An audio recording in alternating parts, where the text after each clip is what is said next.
Today we're going to talk about how to replace the valves and burners on your gridiron. First thing we need to do is take the lid and griddle off. We're going to set those to the side so we can get to the internals.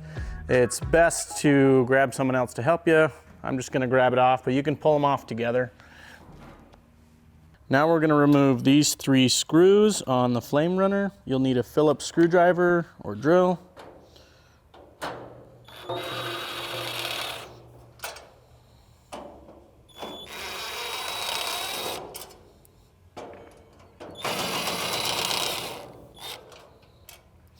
And then we'll be able to lift the flame runner right out, set that aside. And now all of your burners should be able to lift, rotate, and slide out from the front so we can replace whatever burners we need. And then we'll work on the faceplate. Now we're gonna take off the knob on the valve we're gonna need to replace. In this case, we're gonna do this one on the far right. So if you just get a firm grasp on the knob, pull straight out, give it a little wiggle, the knob will come off, and then we're going to remove these 2 screws on that bezel. Again, it's a Phillips.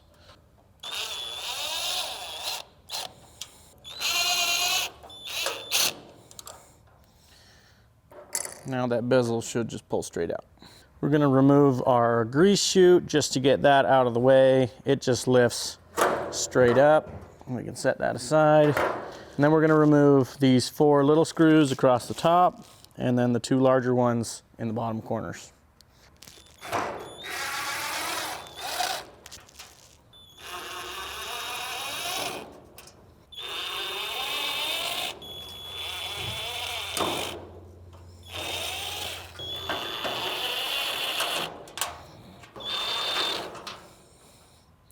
Now we're gonna lift our whole faceplate off the front of the grill.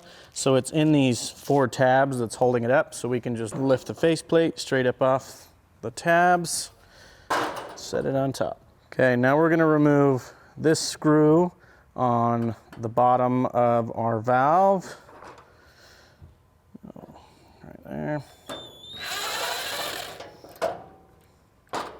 We can just rotate and pull that tab down, should come off the valve. So now we should just be able to pull this valve off the manifold and out from the faceplate. So on your new valve, you're gonna wanna make sure that you have a rubber seal here where it attaches to the manifold. And then to put it back in, we're gonna put the stem through the faceplate and line this up with the hole in the manifold. Push it right on in. And we'll get that little plate for the bottom. This is going to slide onto that back piece of the valve, swing up around. Okay, now we're going to put this screw in. It's going to come through that plate into the valve. We're going to make sure it gets nice and tight.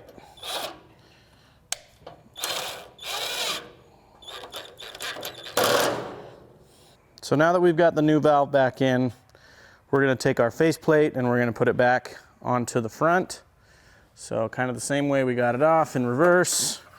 Separate kind of helps to get the left side or right side in first, kind of at an angle, and get it on that first tab and then work your way down tab by tab. Swing it into place and slide it to the center. Now we're going to put these 4 screws in across the top. They're the smaller ones.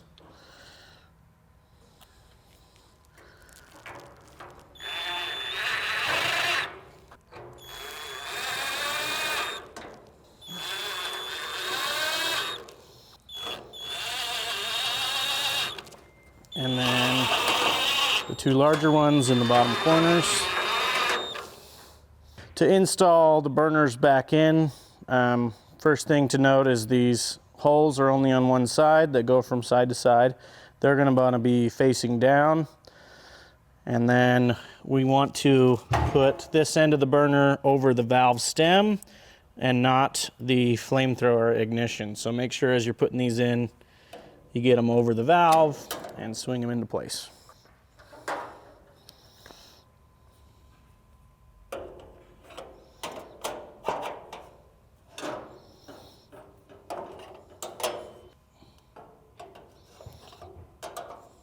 You wanna make sure that all 4 of your burners are down in these slots, not up on top of the edge. We want them down there so they can't slide around. And then you're gonna put your flame runner back in, right on top of those 3 holes between the burners, and put in our 3 screws.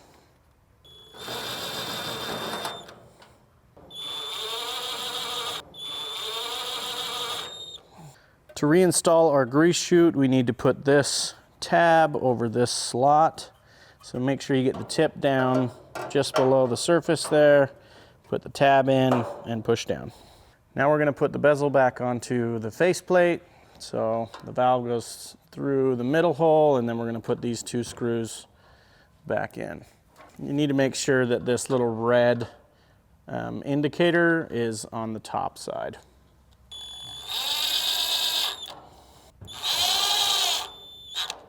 Okay, now we're gonna put the knob back onto the valve. Should note that both the valve and the knob have that little flat section.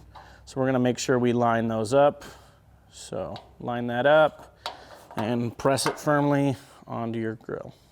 Now we've replaced our valve or burner, and we just need to put our griddle and lid back on. Again, I recommend you do it with a friend. It helps to kind of line up one corner and then drop it in its place, just like that. I hope this video helped you replace your valve or burner. If you still have any questions or concerns, contact Camp Chef customer support at campchef.com.